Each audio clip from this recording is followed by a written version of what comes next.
Okay. Hello, everyone. Thank you so much for your time today. Welcome to this week's Crunch seminar. Today we have one speaker. His name is Manav. He's a postdoctoral researcher in mechanical and process engineering at ETH Zurich and Professor Laura De Lawrence Lab. Previously, he was a postdoctoral researcher at Caltech and a PhD student at the University of British Columbia. His research interests include computational mechanics, mechanics with machine learning, and modeling of polymeric materials. Manav, thank you so much for your time today and with this short introduction, whenever you're ready. Thank you, Van, and thank you for this opportunity to share my work. As Van mentioned, I'm Manav. A small correction. Originally, my name is Manav, but in Western countries, I'm forced to have two names, so I have to repeat my first name again. That's how it's Manav. Um, and today, I would like to share with you my work on modeling fracture using physics-informed deep learning. And this is basically collaborative effort and primarily my supervisor, Professor Laura de Lorenges, and then we are also collaborating with Professor Misra and Roberto from his group. And the project is funded with by SNF. So to kind of keep things on track, this is the outline of my talk. First, I'll talk about a bit about fracture, and then in particular on phase field fracture modeling, and then the idea of using physics-informed deep learning for modeling fracture, and then the challenges that come up and how we deal with different complex fracture scenarios when modeling fracture using physics-informed deep learning. So now, fracture is an important engineering design consideration, as these two unfortunate incidents would confirm. And this, in fact, the first image is sort of the start of fracture mechanics. So that's when people started to look into fracture problems and developing models for it. Now, the years may suggest that this is a old topic and must be done and dusted, but that's not quite the case. There are progresses made even now, and there are a lot of challenges in studying and modeling fracture. Furthermore, problems that come with new ways of fabricating things. So basically, with 3D printing, those bring new challenges, new criteria for modeling fracture. Also, there are problems associated with coupled mechanics problems, so multi-physics problems. For example, fracture in batteries, which leads to degradation of their performance, and there is a lot of sort of effort to understand and mitigate it. Not only that, even geomechanics, people study fracture, and of course, in biomechanics, fracture of bones are an important direction to pursue. So basically, this is a very small sampling of areas that I'm showing here. Of course, there are much more directions that are important in fracture, study of fracture, but this is a small sample of that. And then this brings us to the start of fracture modeling. And the first work actually, which essentially is from Griffith, which is basically like the father of this field. He postulated that if we have a body with an initial crack and it is loaded with some mechanical forces, then if the crack would propagate or not depends on the criteria based on energy release rate. And what is this energy release rate? Energy release rate is essentially the idea that if this crack tip moves by a small amount, delta A, in that case, the release of the potential energy contained within the body, that's the energy release rate. Now, if this energy release rate is higher than a critical energy release rate, which is associated with the material itself, so it's a material property, only then crack would propagate. Now, one of the limitations of this you can see is that essentially there is assumption that this crack is essentially moving in a straight line. So it is known, the direction of the propagation is known, and this cannot handle if the problems with direction not known a priori.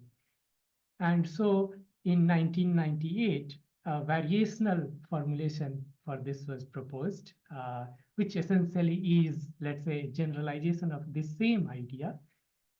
And within this, we have an energy functional, which consists of two parts. One is elastic energy associated with the intact part of the body, so where there is no fracture, and then the length of the area of the fracture surface multiplied by this energy release rate. And then you have these potentials coming, work potentials. Now, balance between these, basically minimizing these, would lead to not just the crack propagation, but also the expectation that it will choose the direction of crack propagation.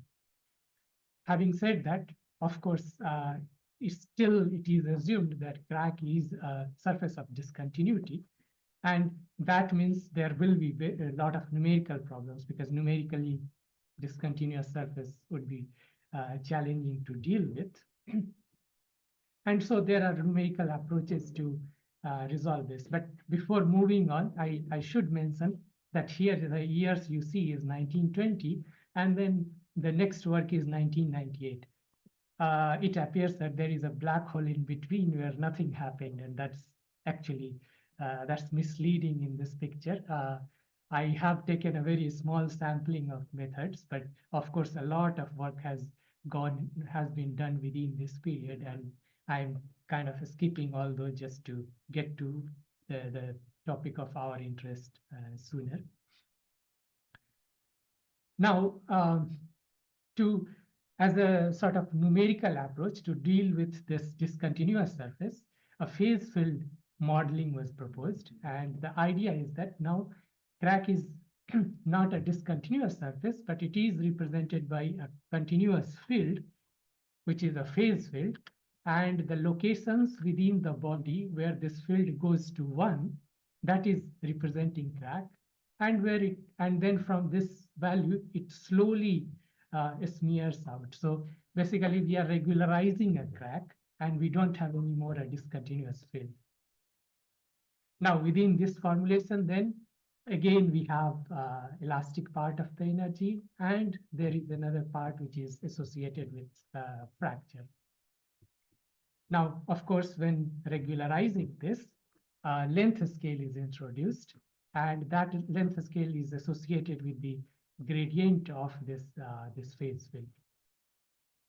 So to be able to get the solution from this energy functional that's constructed here, basically either we can solve it in weak form, and the idea would be that, okay, we have this energy functional, and we have trial functions which are essentially the which are the kinematically admissible displacement fields.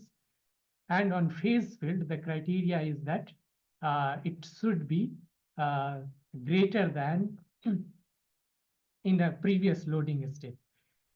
What I mean is that in general, when we are solving nonlinear problems, we apply loading gradually in steps. And in each step, we have to ensure that crack in the next step has to be greater than or equal to phase field in the next step is greater than or equal to phase field in the previous step. And this is just the expression of irreversibility of crack, in that in conventional materials, you wouldn't expect crack to heal, So if once a crack is formed, it stays that way, and this is just the expression of that fact.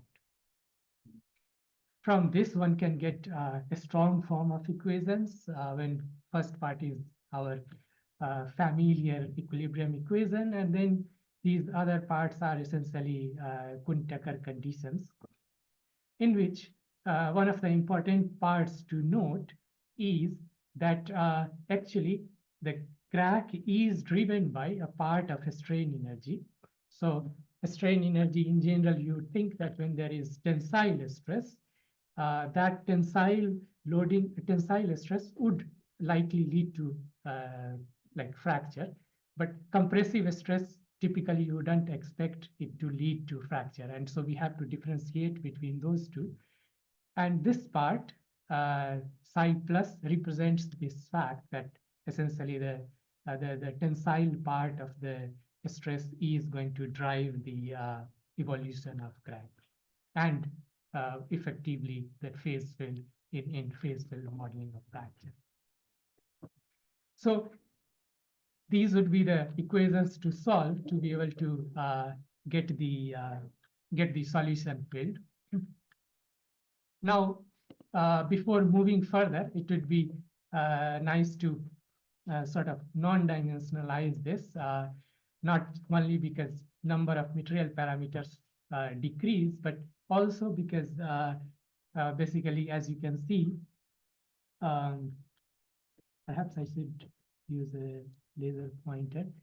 So as you can see here, the dimension of the body is also then normalized, and because this is in pins, this is going to be the input. So in that sense, it's also would be helpful to normalize the conditions. And from this, basically from this non-dimensionalization, what we obtain is that in brittle fracture, actually there are only two parameters that govern the equations. One is the Poisson's ratio, and the other is the normalized length scale, the internal length scale, which regularizes the phase field. Another important thing that I should mention here, that I also have introduced here another energetic penalty. And the idea is that now we don't need to separately account for the irreversibility of crack. So this energetic penalty essentially is going to enforce this in using a penalty approach. And so as a whole, we have one energy functional that is governing this evolution of the crack. And just essentially minimizing this one overall energy functional should lead us to the solution. Another bookkeeping thing, but at the same time important for in the formulation of phase field fracture, is the details of these functions which are introduced in the phase field when the regularized form of the energy functional is obtained.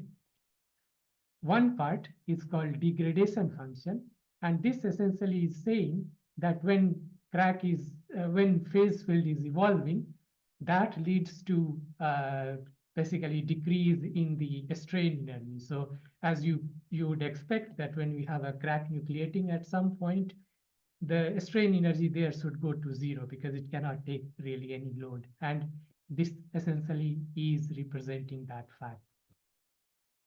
Also, another important part is this local dissipation function. These are, of course, details in the modeling of phase field, and people have tried to come up with different sort of functions to express these. Two particular models, which are, let's say, most commonly used in the field, are one represents this G alpha as 1 minus alpha square, which essentially is saying that when alpha is 1, that is crack has nucleated, this part goes to 0.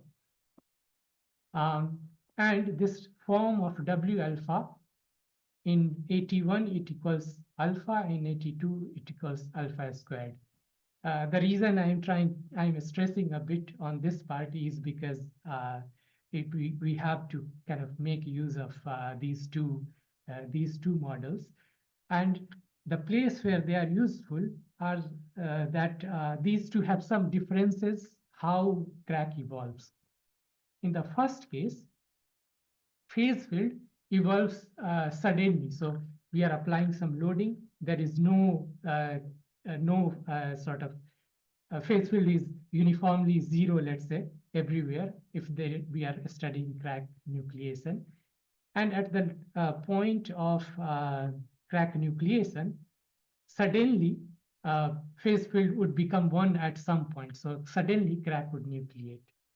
In case of 81 model, which is, you would think it's a more realistic representation of sort of what's observed in a brittle material. In 82 model, actually phase field starts evolving slowly as load is applied. Even before the threshold loading, it's already evolving. And at the threshold loading, there is small jump before it reaches one and sort of represents crack. So with these differences, let's move further. Now, there are a lot of advantages in using phase field modeling. And first is that it transforms a problem with discontinuity to a problem with continuous fields. And that is computationally very advantageous. Not only that, it's quite general in that this energy functional is able to capture all the different crack processes, initiation, propagation, crack merging, crack branching. And if one doesn't use phase field model, then for each of these, you have different criteria, which is sort of developed ad hoc, and then you have to deal with all those ad hoc criteria. Particularly when it comes to modeling 3D crack, it becomes very, very challenging. And you can see here that this is a unified approach, basically leading to all these possible solutions in a basically within one framework without need of any ad hoc criteria. With those positives, there are challenges too. It's a non-linear coupled problem, and it is governed by a non-convex energy functional. And also, this length scale that I talked about, which regularizes crack, it still is a very small length scale compared to the dimension of the body. And so in modeling the problem, you have to resolve it. So basically, mesh should be fine enough to resolve it, and that brings computational expenses. And because of these computational expenses, if one wants to use, let's say one wants to do uncertainty quantification in design based on fracture criteria, this would be very expensive to do because of the computational expenses associated with phase field modeling. Also, in problems with inverse problems or parameterized settings, there it would be very difficult to do using conventional approach. And so then our question was that can physics-informed machine learning help us here? Because of the sort of promise of solving parameterized problems with more efficiency, we thought we can investigate it, and that's where essentially my work lies. So we are going to now look into physics-informed deep learning for phase field fracture and the challenges that come into it. As you are all well familiar with, within PIN's framework, essentially the trial function is represented by a neural network, and then we train the network to represent correct solution by constructing losses based on the PDE and boundary conditions. Analogously, we have another analogous approach, deep Ritz method, where instead of dealing with the PDE, we directly deal with the energy functional. So, of course, the limitation is that this is valid only for problems when you have energy functional available. So you have a variational framework governing the system. But in those cases, essentially we can like within deep rich method, one directly minimizes the energy functional. Benefit, of course, in this case is that okay, you do not necessarily have loss contribution, and you don't need to weigh them separately and optimize those weights. A second thing is that in non-convex problems where the stability could be an issue, the stability of solution, this because we are minimizing the energy, so we expect to get a stable solution. So these are the benefits, but of course there are some challenges. First, that this requires that we have to compute the energy function, we have to integrate over the domain. And the second challenge is at minima energy is not zero, and it doesn't necessarily have to be zero, and that means sort of assessing the solution, that is it a correct solution, that's a little more challenging, that as you would see in pins. But as we see that phase field fracture is also governed by a non-convex energy functional. So this seems to be the right approach to take for modeling phase field fracture. And of course, there is some work, though very little work has been done in this direction. There are mainly two works that appeared in 2020 dealing with fracture, phase field fracture using deep rich method. And the limitations were that first, that it only looks at crack propagation and crack nucleation in simpler settings. And even for crack nucleation, actually very large length regularization length scale is assumed, which is okay. That's typically in fracture modeling, you wouldn't see that large length scale. So basically, that effectively simplifies the problem than what's observed in typical phase field modeling. And Manav, also, from UC Davis.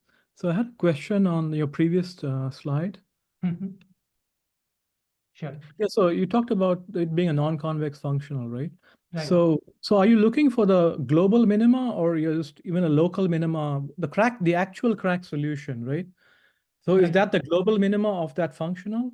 No, it's a local minima. It's a local, but which local Yeah. minima is the question, right? Then Yes, that's a good question. And basically, local minima. So even when we do FEA, we are evolving in this, like we are loading in steps, right?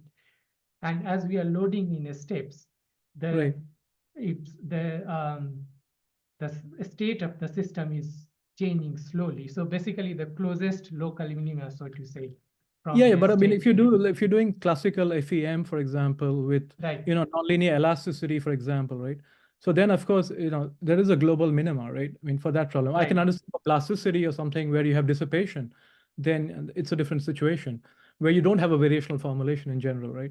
But here you're postulating a variational formulation. That's what I Right. mean, the Frankfurt approach. Right. But it's a non-convex functional now. So Right. you're looking for, so the question is, of course, there could be many solutions which have the same energy in some sense, right? It's possible, right? Yes, there could be, yeah. I mean, of course, that goes back to sort of like heart of the phase field Yes. fracture model itself, not so Right. much the neural network based Yeah, model. yeah. It's nothing to do with the neural network. It's yeah, more a yeah. fundamental issue. It's a Yeah. fundamental issue. And that's true. There could be more solution. In fact, there are some studies Right. like from my supervisor where they have looked at Sure. possible crack paths, and if the energies are of similar levels, like there Exactly. are not a lot of differences, you do get, depending on problem setting, how you set it up, there could be like different minima. Yeah. Also, since I'm here, I just had a question in in a few slides before when you were talking about the degradation function and the dissipation function. So of course, there's a whole zoo of works in this area. Indeed, in the indeed, literature. yes. So There's a lot of different, people have done a lot of work on this area. So can you just give a sense of, okay, what are the basic requirements? Because you might have mentioned it, but have gone a bit fast, right? On what are the requirements for the degradation function and the dissipation function? It's Sure. kind of clear from what you have said, what you show, but probably you can say it also, right? Sure, sure. So for degradation function, essentially, it has to be one when you don't have any phase field localization. It has to go to 0 when the phase field localizes, and it has to be an increasing function. And So those are the monotonically sort of increasing. monotonically increasing, yes. So That is those the are G sort of- function, right? Your G function. Yes, yes, that's right. So that's the degradation function. So it just needs to satisfy these criteria. And of course, there are a zoo of options. And but I would say typically, like in phase field literature, if you see those are like these are 1 minus alpha square is it's the most Right. commonly used one. So these are necessary conditions, but not sufficient, right? In some sense. Yes, yes. So there could Yeah, be other that's- functions which are also. For sure, yeah.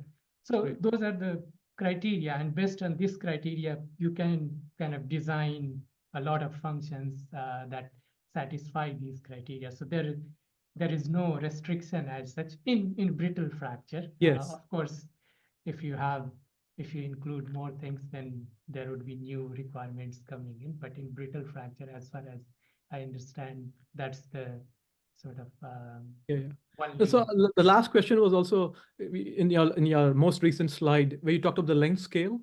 Right, right. So right. what is the prescription for choosing the length scale? I mean, is there a sense of, if you go smaller, you get better simulations in principle, or can you choose anything L is dictated by what?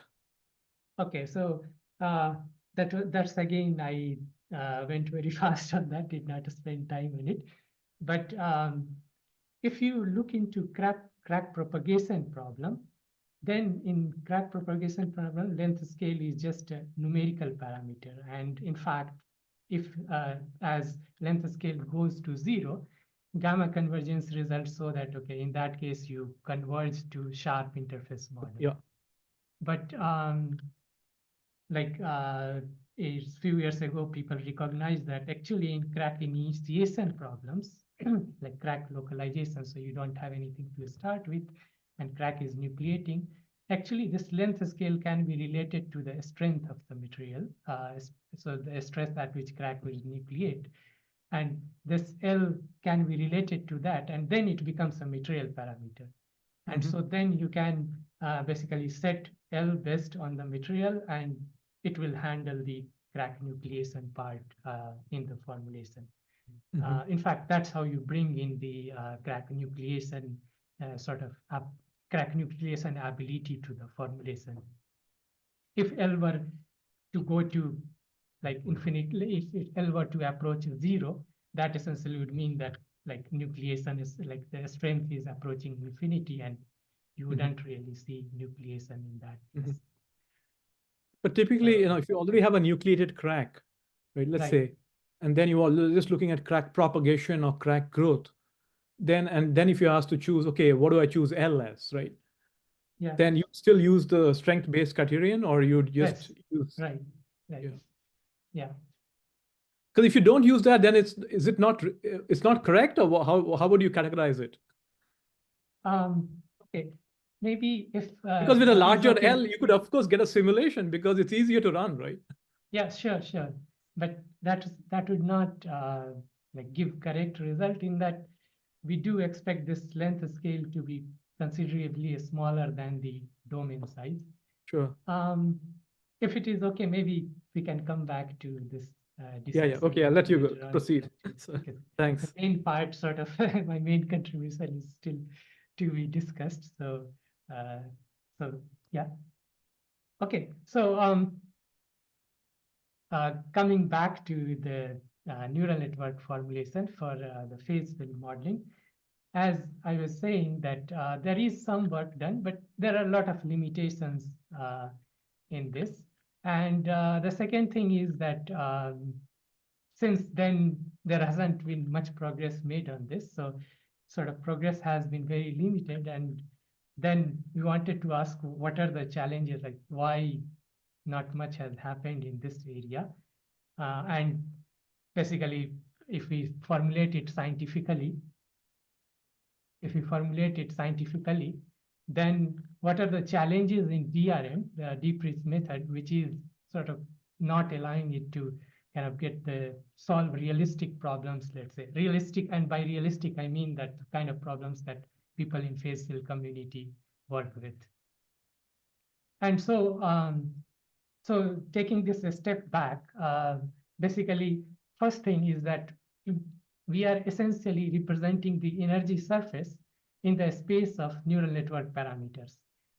Now, if this representation of this energy surface, if it is faithful in that the energy barriers are appropriately located, local energy minima is represented in the space of the neural network parameters, then there is hope that we can reach there and we can find the solution.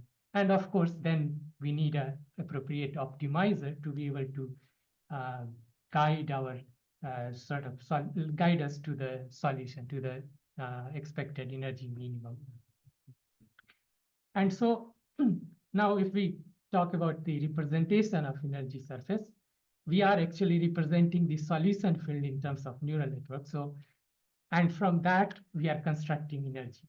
So there are essentially 3 steps to representation of energy surface in the space of neural network parameters. First is, of course, we design the neural network, which represents the fields of interest. Then we have to compute gradients of these fields, so displacement and phase field. And once we have that, then we have to integrate over the domain to be able to construct the energy. Now, basically, the expectation is that by doing this, we are able to, the neural network is able to represent the energy barriers and energy minima appropriately. Of course, the challenge still lies that, okay, neural network has a propensity to represent simpler solution, and that means it may have a propensity to modify these energy barriers and energy minima, and we don't have any like rigorous proof of that. So in this scenario, we take a step-by-step engineering design approach and look at each of these 3 steps separately to be able to help us design networks which can learn the solution. And so the first step that we take is, okay, we are approximating the fields using neural network. So first choice would be that displacement field and phase field have different characteristics. And what I mean by that, here I'm showing a simple example where we have a 1D bar with end loading. And actually when crack nucleates in this bar, in that case, the displacement field looks like this and phase field looks like this. So you can see that they seem to have different characteristics, and that would prompt that maybe 2 different neural networks would be a more appropriate idea. It turns out that in crack propagation problem, that seems to work, but in crack nucleation problem, basically neural network is unable to learn crack nucleation. And so what this means is that somehow by representing displacement field and phase field using one neural network, we are preserving the coupling between them, which is also expressed by the coupled problem is that we are dealing with. And then in that case, the network can learn like all the essentially nucleation as well. So going forward, I will be using one neural network to represent both displacement and phase field. Now, in the design of neural network, next important part is activation function, and particularly in PINS approach, typically one uses tanh activation. And here for the same problem, so single-edge notched specimen with shear loading, we see that before crack propagation, the fields expressed, the stress fields expressed by the network seem to be basically qualitatively seem to be correct. But when it comes to crack propagation happens in a wrong direction. And not only that, if we look at the evolution of loss, then at the start of loss, this is basically this is the crack profile. And as crack evolves, it's going in a wrong direction. And what it is, this is saying that when we are using TANH network, TANH activation, the energy surface on which basically our optimizer is moving, energy surface does not have an appropriate energy barrier to stop the solution to go to a wrong energy minima, because this is the undesired solution. In general, we would expect there should be a barrier here, but there is none. And so we get an incorrect solution. So either the TANH activation basically effectively fails to represent barrier, and that means we sort of choose ReLU activation instead of TANH activation, which we will see that doesn't have this problem that I described here. Then once we have the fields, so we design the network to get the fields, and from the fields we need to compute the gradients to be able to construct energy. May I ask a question? Sure. One question. The PDA equations that you're solving are the ones that are in the bottom right, right? Not That's on this slide. So because the problem with using ReLU is that that's not differentiable, right? Right. So I am coming to those things in time.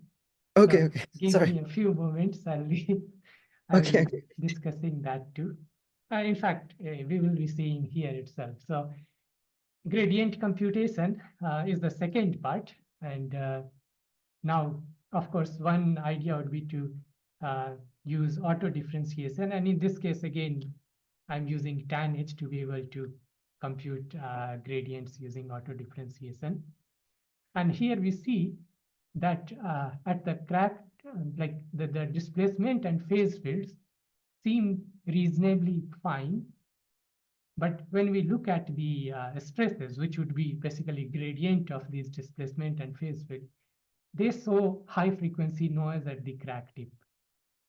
That seems like basically that high frequency noise essentially means that stress can localize in random directions, and we can have crack propagation in random directions.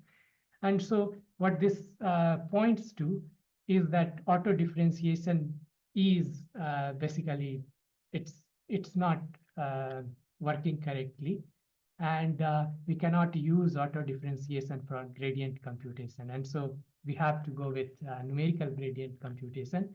And for that, we simply use the finite element like construction, where we basically we discretize the domain and assume shape functions that like those shape functions are essentially the give the fields within each element, and we obtain the gradients at Gauss points using these shape functions, as one does in finite element method.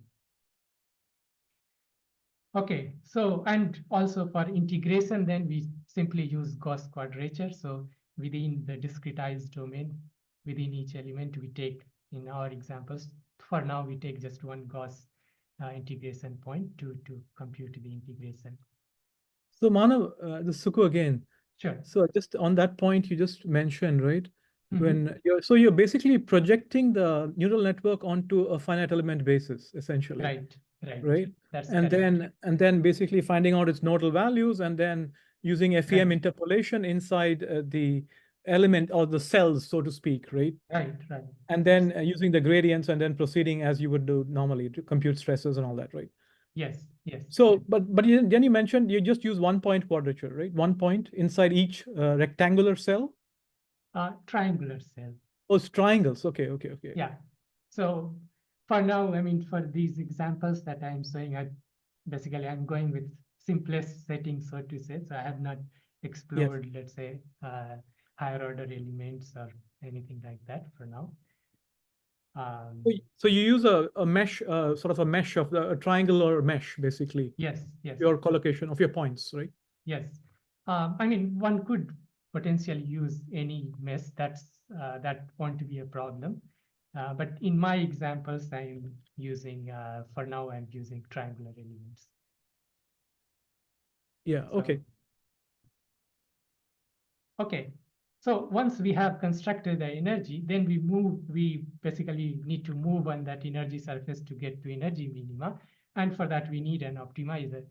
And often, like LBFGS in pins seems to work very well. And so we also tried with LBFGS. And it turns out it fails miserably. Even in like before crack propagation, when we have an initial crack and we want to sort of learn this initial phase field, and then at higher loading, we will have crack propagation happening. Even at lower loadings, we find that fields are not really represented well, particularly if you see the U field. There is supposed to be a sharp change at y equal to 0. We don't observe any of that. And so LBFGS actually doesn't work. Of course, one like other first order optimizers, like they are even worse when it comes to performance, unless you use a very large number of steps. And so we didn't really bother too much into employing those. We find that our prop optimizer actually works well. And this is what we are going to use in the examples that I'm going to show further. And so finally, we are able to design network that we hope should be able to learn all the like all these different fracture phenomenon. And first of all, we look at 1D bar problem. So we just have a homogeneous bar fixed at one end, and we apply a prescribed displacement at the other end. And in this case, actually, we are solving a very simple problem.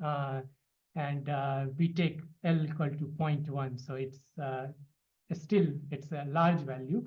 And we already learned some things from this. And the first thing we learned is that when we use this, when we solve the DRM associated, so we construct the energy functional and solve the problem. In fact, in this problem, we like tan H activation works in this case. So we haven't I'm just showing results associated with tan H. We already see that the result is incorrect. I mean, the energies that we get, both the elastic energy as damage energy, both are close to 0. This is not correct, and basically we wondered why. And it becomes obvious when we look at the displacement and phase fields. What happens is that we have a sharp displacement field, but we also have a sharp phase field. And because this sharp phase field is not being penalized, since we are using only 100 discretization points, we are getting incorrect solution. And in a little analysis of this 1D case actually tells us that the maximum strain in the bar goes as sigma plus 1 over sigma. Now, as fracture would nucleate in the bar, this stress in the bar would go to 0. So it would approach 0. And that means we are not bounding. So theoretically, this du by dx max here, it's saying that it's not being bounded from below. Sorry, it's not bounded above.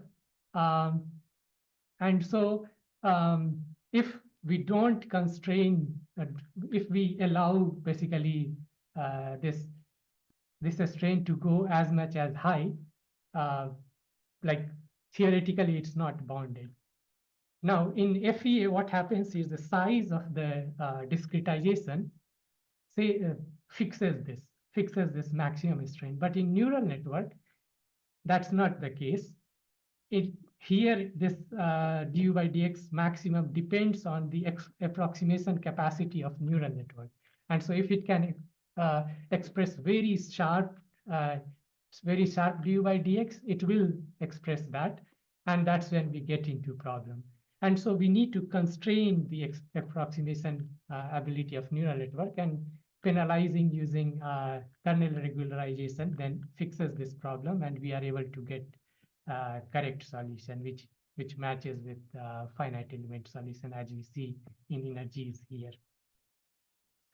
So then basically we use this kernel regularization in all the problems to avoid this this issue that one doesn't face in FEA, but it appears in neural network-based approximation. And in fact, this also points to the fact that in other works, people with these sharp, like with phase field sharp sort of transitions, people use a lot of training points. And indeed, using a lot of training point is another way to fix this problem. But of course, that's computationally much expensive. And so now with kernel regularization, we don't need to do that. And with the same level of discretization as FEA, we can get the solution. Hi, Manav. This is Somdata from Johns Hopkins. Sure. So could you please explain the kernel regularization a little bit in detail?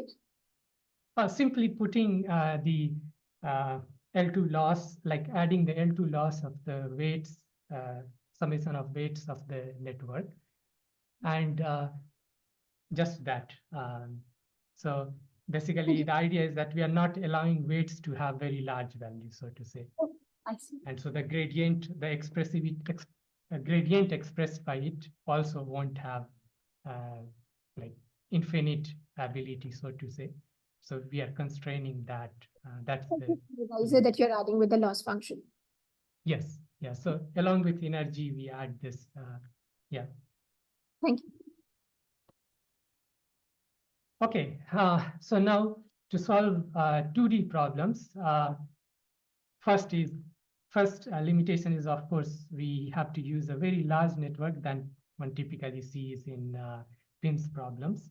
Then we use ReLU activation with some adaptivity and RProp optimizer. And then the first problem we look at is crack nucleation in an L-sept panel. And we find that if we use 81 model, as I was saying when describing phase field, that in 81 model, phase field stays 0 in this case, where we don't have any crack to start with, and it suddenly jumps to 1 at the location of crack nucleation. And neural network finds it difficult to learn. In 82 model, actually phase field starts evolving as load is being applied. And then at the threshold loading, then it does jump, but it jumps a little bit to reach 1 where the crack has to localize. And we find that in this problem, we could do only with 82 model and with length scale, which is 2 orders of magnitude smaller than the dimension of the body. And then here I am comparing the displacement and phase field coming from the finite element method and neural network, and they seem to be in good agreement. Of course, there are some limitations. First is, as you can see, that curvature of the crack in FEA seems to be larger than what we see in neural network solution. And this issue of the curvature of crack being not well approximated, actually we see further in other problems too. To look at the accuracy of the solution, we compare in terms of energies associated with the solution. And first we find that we do like crack nucleates at the correct threshold prescribed loading condition. But further ahead, there is a difference between particularly the energies, damage energies, and that that is essentially related to the difference in curvature that we saw, that is saying that we have a larger crack than one would see in FEA computation. The second point to mention is that we do random initializations of network, and we find that the approach is robust in that we have a very small standard deviation, and all of them are able to give the solution correctly.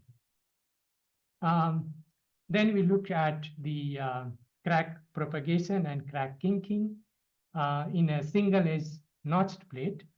And in this case, basically, we prescribe this problem first, the boundary condition. So the boundary condition, when we prescribe theta equal to pi by 2, that would be tensile loading, theta equal to 0, that would be shear loading. And also to enforce that there is a crack here, we enforce it by saying that, okay, phase field here has to be 1 at this point. And also we set phase field to decay from this point to start with. This essentially helps helps the neural network to learn the initial crack better. And we find that again that the network is able to learn the crack path correctly. Also, it's a relatively simpler problem. So this learns the solution with much more conveniently. And here comparison of energies also suggests that the comparison is very close between FEA and neural network. Then we looked at kinking of the crack in the case of shear, in which crack is supposed to kink at the tip as the loading reaches a threshold value, and neural network is able to capture that. But here again, as you can see, that the curvature of the crack, neural network has a little bit difficulty in approximating the curvature correctly. In terms of comparison of energies, again, we see that they compare favorably. In this case, we do see that neural networks neural network always learns the crack, like initiation of propagation at slightly higher load than FEA, and with different network initialization, essentially this stays at the same value. But at the same time, we do see still that energies suggest that the approach is robust to different initializations. Now, to crack branching, actually we used a rather simple setting to study crack branching. And the key idea is that in general, one distinguishes between tensile and compressive stresses when it comes to crack propagation. So previously I was splitting this strain energy in psi plus and psi minus. Here we are basically putting everything within the same treatment. So we are assuming that both tensile and compressive stresses can lead to crack propagation. And as a result, on the two sides of this initial crack, we would see crack propagation, and neural network is able to capture that, with the limitation, of course, that if we look in quantitatively, then the angle of kinking, so to say, that's a little larger in case of neural network compared to the FEA solution. But nevertheless, it is able to learn the branched solution. And the comparison of energies essentially also confirmed to this same fact that there are some differences, slight differences in crack paths. Manav, this is Suku again. Just a short question. So when you compare with FEM, are you comparing FEM on the same mesh, basically? Same mesh sizes. So discretization is of the same, but the FEA solution is based on quad meshes. Yes. Not on triangular meshes. Yes, but that's what the size of the mesh size is of the same order. So basically, I'm discretizing by 1/5 of the internal length scale. That's the smallest size of the mesh. Okay. And also, I just wondered if you have in your neural network computations, you use 1-point quadrature inside the triangle, right? Sure. course, that is sufficient. I think you mentioned it before, probably. That's sufficient if you're just projecting onto a linear FEM, right? But Sure. of course, the expressivity of the neural network is much better. So Yes. typically, right? Yeah. But since you're using ReLU, then what you did makes sense, of course, because Right. it basically can think of it like a split, like a FEM mesh underlying it somehow, right? Indeed. But Yeah. so when you use TAN-H before and it was failing, right? Mhm. I mean, I was trying to understand why TAN-H, the barrier stuff you talked about, why that failed, or why you had to use RProp and these things, right? Which are, non-intuitive, at least to me. So is it, because where is the problem arising is the question. Is it, do you need more quadrature points, or because the function is not piecewise affine? So So have you tried looking at adding more sampling points or collocation points or integration points and trying to compute the energy more accurately? Because when you do energy methods, it's Mhm. very important to compute the energy accurately. Otherwise, you might get spurious modes, right? So that Sure. might mess up your solution, right? Sure. So as I was showing in 1D case, that essentially you do get spurious modes, but energies that the computation of energy, the discretization that we do here. So I mean, you can talk about it at the end. Sorry, you can just sure, continue. sure. Otherwise, you Okay. might never Thank finish. you. Yeah. All right. So here we see that with some limitations, within some limitation, we do get crack bifurcation. And then to study crack coalescence, we have a sample with 3 initial flaws, and then we apply vertical load, vertical prescribed displacement on it. And again, we do see that crack, basically crack coalesce. However, we see some differences when it comes to part of the crack, which is reaching all the way to the end of the sample. And comparison of energies, in fact, suggests that even though we saw differences in crack paths, energies are pretty close, and that may explain why the difference that we see in crack paths. So also suggests that if on optimizer, if we put a stricter criteria, convergence criteria, then perhaps it will reach the deeper energy minima, so to say, and get to the correct solution. But of course, that means a lot more resources, computational resources again. So this brings me to the close. We looked at the phase field fracture problems using deep reach method, and we see that neural network that we have designed can learn all the fracture processes. Having said that, we find that, which something that I did not get into, that it's not an efficient approach for solving boundary value problems. In fact, it costs much more than FEA to train them. And main sort of advantage would be that to see that in parametric problems, can we do parametric problems more efficiently?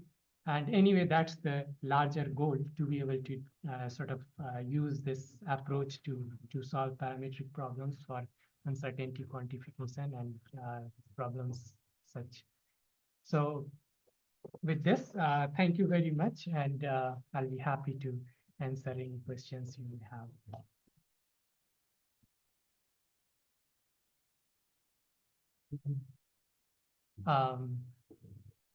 I'm open to any questions that you may Thank have. you so much, Manav, for your wonderful presentation.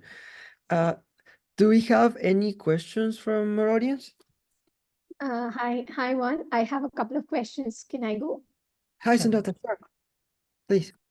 Hi, Manav, wonderful presentation. I had a Thank couple you. of questions. So you mentioned that like you cited 2 of my work. I saw that. So I wanted to know, like, what was the length scale parameter that you are using against the ones that I had used? So I'm using 0.01 in all the 2D problems, something that typically people use. But I believe in your work, in the That's tensile case, 0.1. it's 0.1, but after 0.01, but for all other problems, it's So did you larger. take up that 3D problem of the spherical inclusion?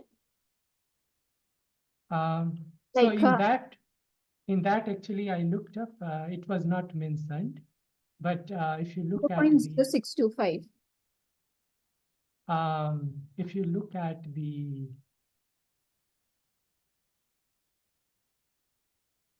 sorry, Yeah, this one, 0.0625, I think was my L.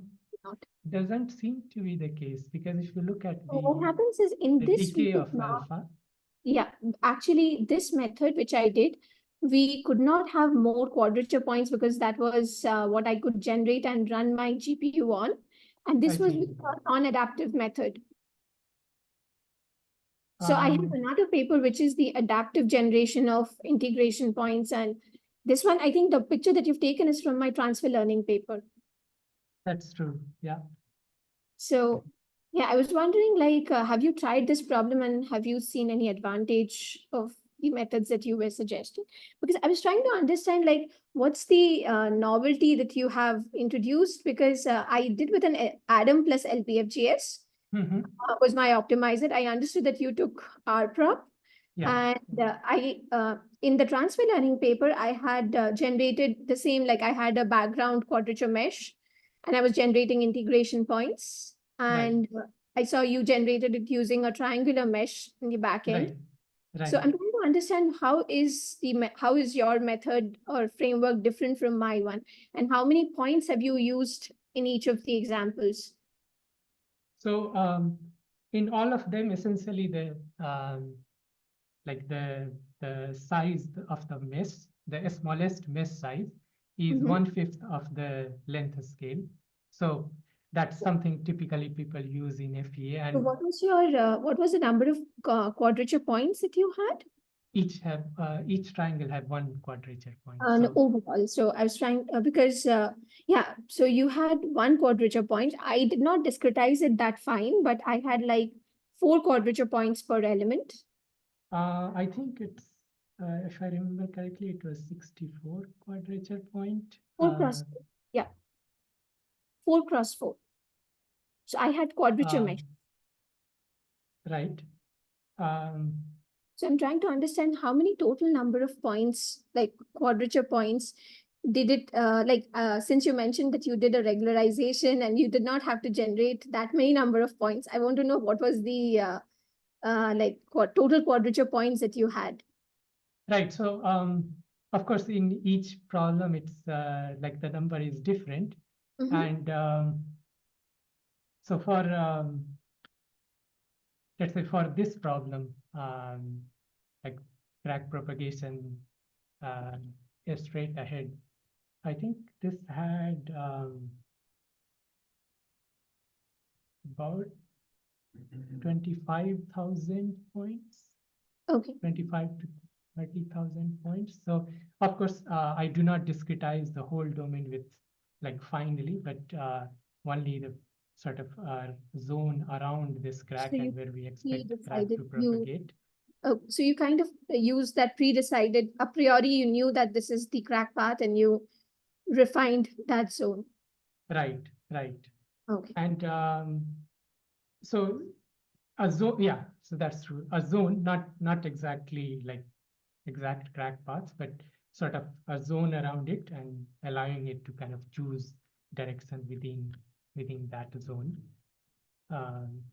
Yeah. Are you planning to take this to adaptive meshing?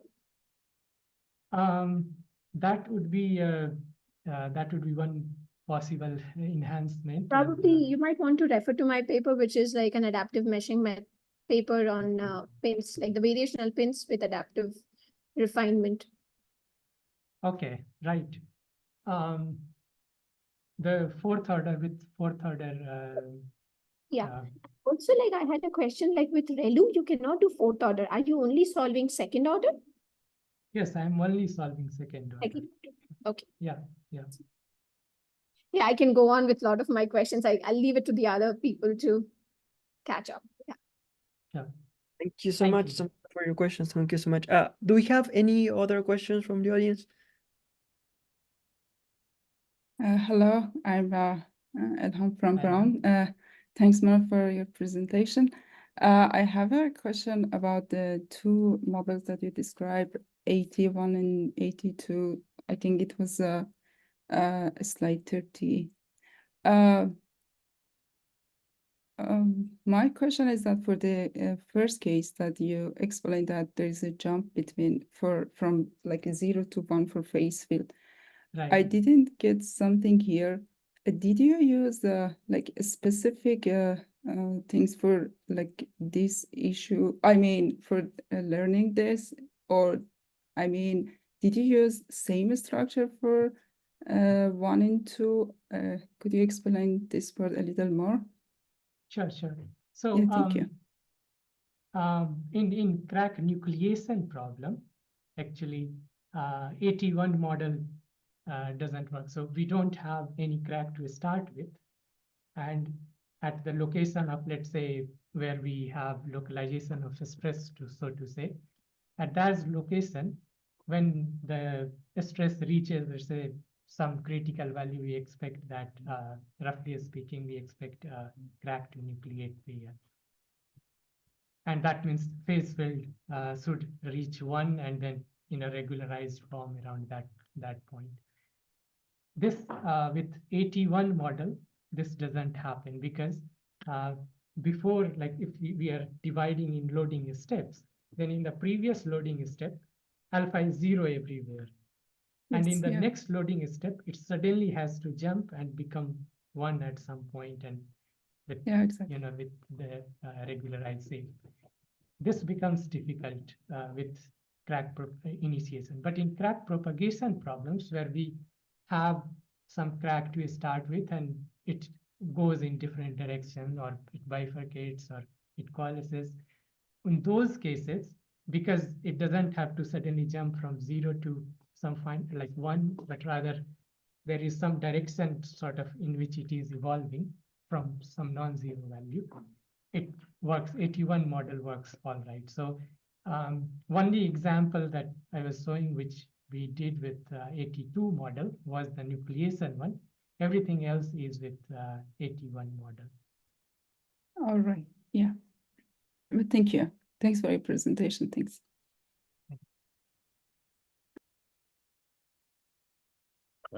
Hello, Manav. Here's Max from Karlsruhe Institute of Technology. And I have a question regarding the model architecture. Sure. I think if I understood it correctly, you chose one neural network to predict the two phase field variables instead of having two dedicated networks. Could you extend a little bit more on the reasoning for that? So I use one neural network to represent displacement field as well as phase field.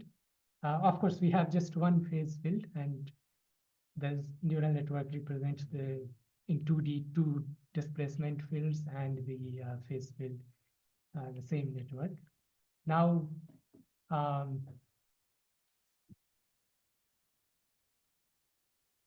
so the choice of the networks, this is again, this is trial and error and seeing that if it works. And the idea for using two, like the logic for using two networks would be that displacement field and phase field seem to have different behavior, particularly near the where crack happens. And so it may seem that using two different networks could be a good idea. We can basically, both are essentially attuned to representing corresponding sort of characteristics. But it turns out in crack nucleation problem, this doesn't work. And crack fails to nucleate. So the coupling that we have in the formulation, the displacement field and phase field are coupled, and it's the strain energy that is driving the nucleation of crack. Somehow neural network has difficulty learning that. And this is, let's say, I have no rigorous sort of proof to suggest that why that is the case. It's more of observation. And from this, then we see that, okay, if we use just one network, it doesn't have this issue. And for that reason, we stick with one neural network. Okay, understood. Thank you very much. Thank you. Thank you, Max. Thank you, Manav. Do you have any other questions?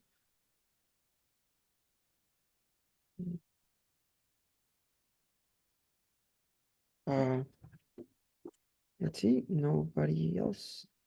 Okay, it looks like that was all the questions we got. Thank you so much, Manav, for your wonderful presentation. It was really informative. Thank you so much for sharing your Thank you. with us. Thank you, everyone. And thank you everyone for your time today. And with this, we can conclude this week's Crunch seminar. I hope you had a nice spring break and see you next week. Bye. Thank you, everyone. Bye-bye.